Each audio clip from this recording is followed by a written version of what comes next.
watching Numbskull News, and today we're talking Big Ten expansion.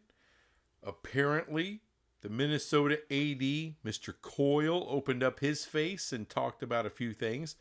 So I'm going to ask a few questions of myself and speculate using also some other things that got thrown out there in the media over the last few weeks, few months.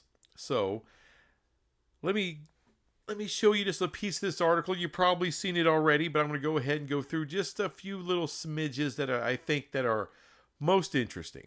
So let's start at the top. Coyle also expects the Big Ten to expand at some point. The conference grew from 14 members to 18 in 2024 with the additions of, well, we know who they are.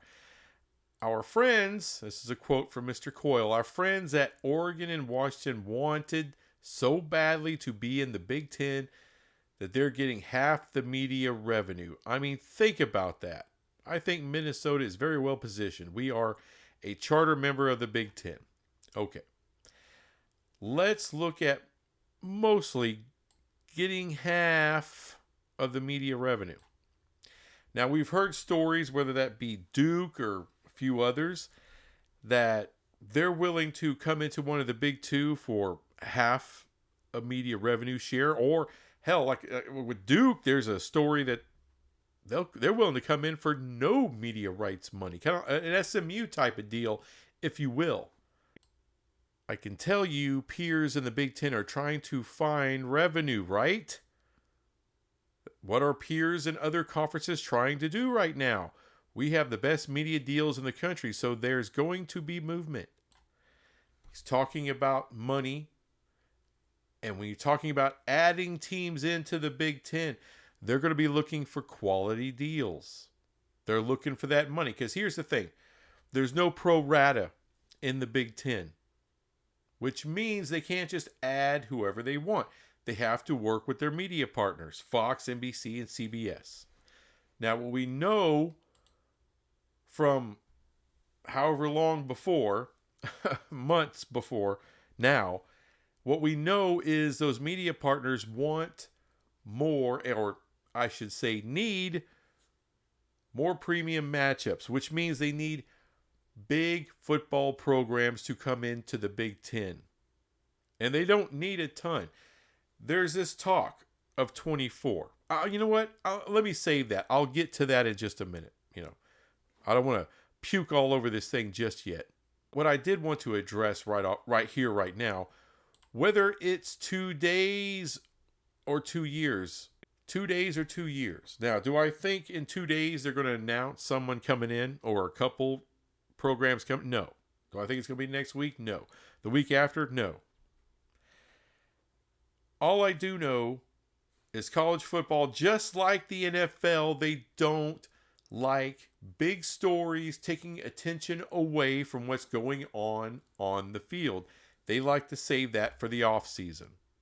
So even if there's something really, close to happening in the works big time, they are going to do everything they can to keep it under wraps. You're not going to hear about it during the football season. They want zero leaks, and they will do everything they can to keep any kind of leakage out of there. Now, what there will absolutely be, and what there has been, this is what this is telling you. There's been talks, Big Ten and other teams.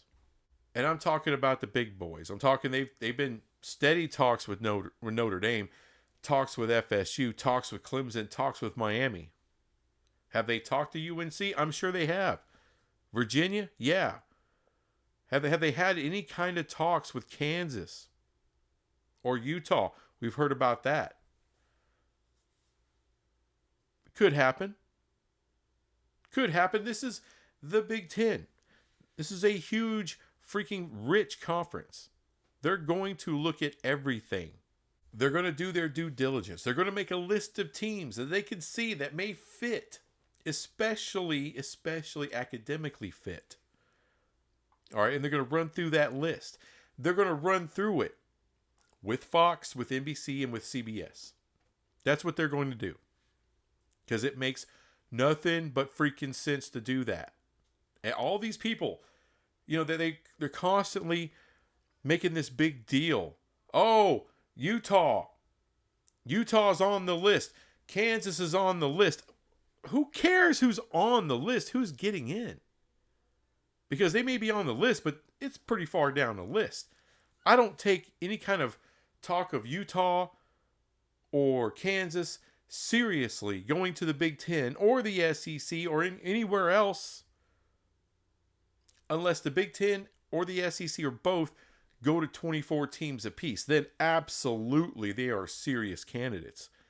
However, if the Big Ten goes to 20, Kansas and Utah are not one of those two. If they go from 18 to 20 and that's it. Because, look, let me be frank about it. Utah gets good ratings. It's half of what Nebraska gets. Do you think Nebraska's the biggest brand in the Big Ten? No. The second biggest brand? No. The third biggest brand? No. The fourth? No. The fifth? No. 6, 7, 8? Maybe somewhere in there. Maybe somewhere in there. They're about the 6th, 7th, or 8th, maybe 9th biggest brand in the Big Ten. They want somebody to be around that range. Why? Because you need premium matchups. You need someone who could be a massive ratings draw every week. This is what the media partners are demanding. Utah doesn't fit the bill. Kansas sure as hell doesn't. Both of them have, Kansas has been, for most of my life, dog shit ratings. Better the last few years. Now that they've gotten better. They got a fan base. As long as you can put a winner on the field, give them some hope, they'll show up. They show up to the TV and to the games. Utah, those fans are great. They will show up. But how many fans do they have? Not as many as Nebraska, about half as many. So, problem. But it also got me to thinking. If here's an AD. I watch this guy on YouTube quite often. Mr. Flugar from College Football's Peek Around the Corner. I like him. I have a lot of respect for him. And he's a supporter of the Golden Gophers there of Minnesota. Their AD, Mr. Coyle, that's what this is from. According to him, Mr. Coyle he doesn't talk a lot. He ain't out there speculating and BS. And so if he's saying something about expansion of the Big Ten, take it seriously. There's a reason he's talking. He's not full of crap. And like Mr. Coyle himself did say, they are a charter member of the Big Ten. They're one of the founders of the Big Ten. So they're kind of included in everything. And they're abreast of most things going on in the Big Ten. Back there in the smoky room. So, I don't know. You take it with a lot more than a grain of salt. Is what it sounded like to me. So I'm going to take him seriously. Do I think the Big Ten's going to act first? Boy, it sure sounds like it. I know, Mr. Flugar and a lot of other people think it's going to be the SEC. I thought for a long time it's going to be the SEC, but I'm looking at need here. Does it sound? Has it ever sounded to you like the SEC feels like they need to expand past 16? Really hasn't, has it? Now, the Big Ten, like I said, stories from the networks that aren't happy with how many premium matchups they're getting.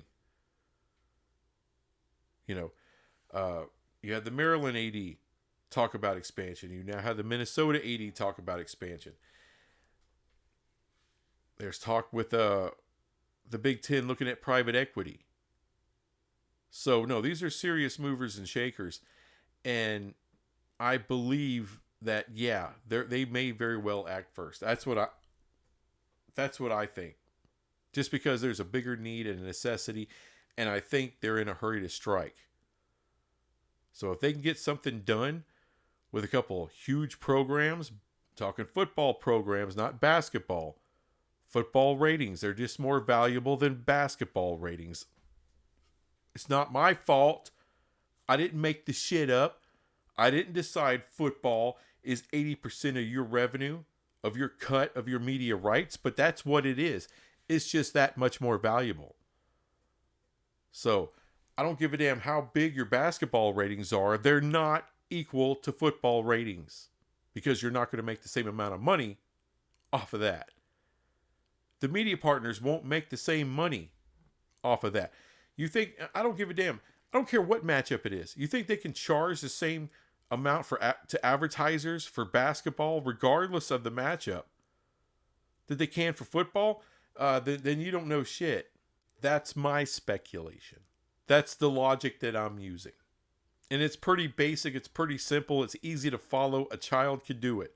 So if you don't want to believe that, that's fine. It's up to you. You know, if you want to go with the lower percentage chance of something happening, go ahead. I listened to like the Maryland AD. He came out when he was asked, you know, hey, how much expansion do you expect the Big Ten's going to do? He said 20. Now, Brett McMurphy on a podcast came out and said, well, I'm surprised he didn't say 20 to 24. Well, he didn't say 24 or 20 to 24. He said 20, which is interesting. Because apparently that's more the number that he's hearing. Because I'm willing to expect that these media partners who want more premium matchups, they know, hey, all we need is a couple big time ratings draws in football. Two. Utah, get me 2. And I'm not referencing the school, I'm referencing Point Break, the movie, okay? All they need is 2. They're going to get their 2. So, I'm taking the Maryland AD at his word. I'm not taking Brett McMurphy all that seriously on this. And I understand why he thinks that, because they're looking at way more than 2 teams. But as I said, that's more due diligence than anything, because it doesn't make any logical sense on why you would bring somebody who doesn't bring the ratings and has brought the ratings for a very long time. And it's a very short list. Talking about Notre Dame, talking about Florida State, talking about Clemson and Miami. So if they can get Notre Dame, that's the big boy, that's the big fish. I only give that about a 25% chance, but as far as Notre Dame goes, going to the Big Ten. But I will say this, it becomes concerning, especially for Notre Dame, when you're talking about the ACC and you're going to subtract Florida State, Clemson, Miami, which all 3 could very well be gone by 2030. More than likely well before. Because Mr. Coyle did say his longest point of that was 2 years. That's 2027. That's not that far away. Especially with us old codgers out here. We know 2 years ain't long. Hell, we found out 20 years doesn't take long. It goes by like that. So 2 years isn't a long time. So if they're going to be gone, what does that do to Notre Dame, who has that ACC deal, playing 5 games? Well, Florida State won't commit like Clemson did to playing them every year for 10 years. Miami won't commit to that. They would like to play them more right now while they're in the ACC, because the money distribution, a lot of that's going to be based off of your viewership. So, yeah, they they kind of want to play Notre Dame a little more. Most years, not every year, but most years. But they don't want to commit, because they know they're out of this bitch. They're going to leave. Now, Clemson did commit for 10 years, but let's say they go to the SEC in 2030. All right. How much money, because they signed a 10-year deal, right?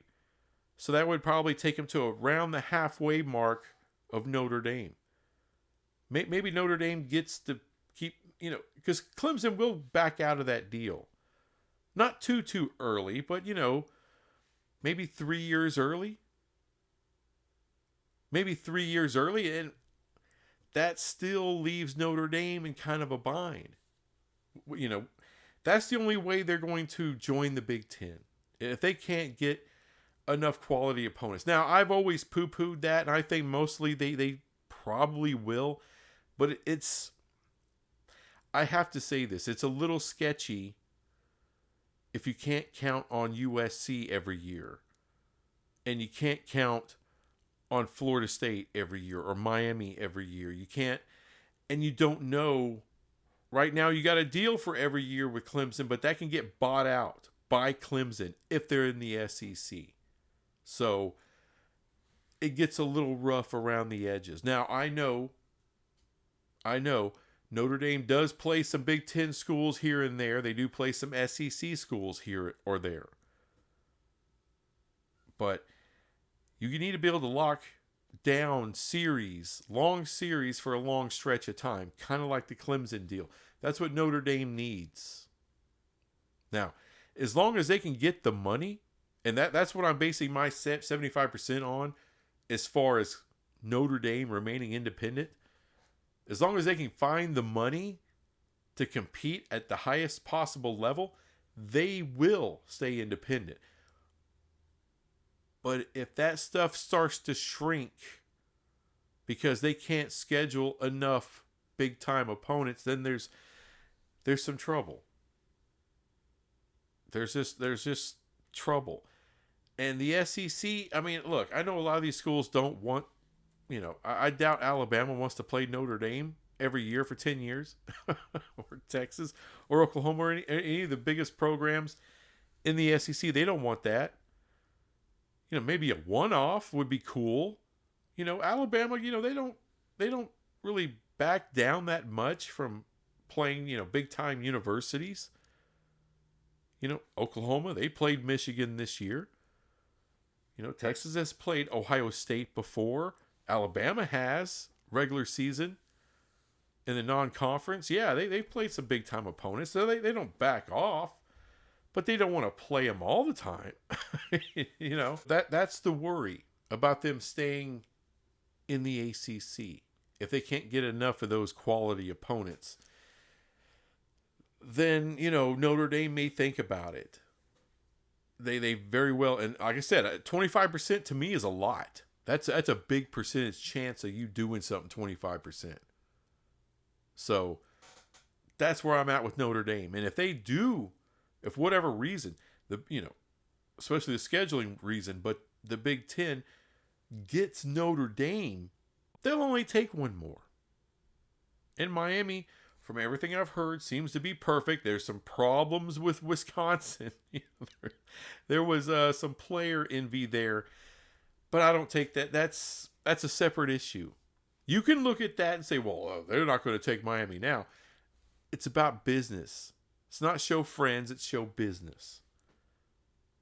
All right, because if Miami and Wisconsin are in the same conference, I don't think that kind of thing goes down like it did. See what I'm saying? I don't think it goes down like it did because you just don't want to screw over your conference mate like that with a player. All right, these teams are in two different conferences, so it's kind of like, screw you. If the dude wants to come here, oh well, go ahead and sue. Like we care. So it's different. That's all I'm saying. That's my humble guesstimation there. Would they prefer a Florida State? Maybe. But then again, I don't know. I've heard a lot of negative feelings about the Big Ten people in Florida State. So you got to have somebody who's going to check all the boxes, who the presidents like, who fits academic requirements, who your media partners see as, hey, that's solid. We could get solid matchups, premium matchups, big ratings with that team. So to me, the Big Ten, it's Notre Dame and Miami. That's the biggest gets for them. If they can't get Notre Dame, then they'll go down the list. Okay, can we get Florida State? Can we get Clemson? You're going to have to go down a few rungs before you get to UNC. I don't even believe Virginia's an option. North Carolina as a +1 with somebody who has a bigger football footprint, that may work.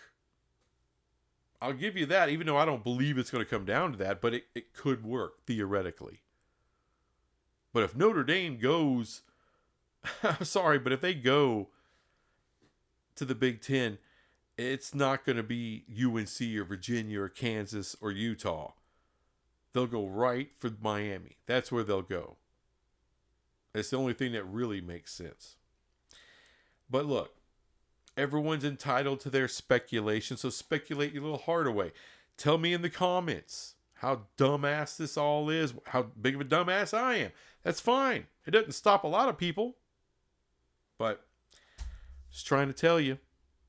Just trying to tell you what the logic tells me, what the numbers tell me. What the business of college sports is. You know, the way I interpret it. That's what this channel is all about.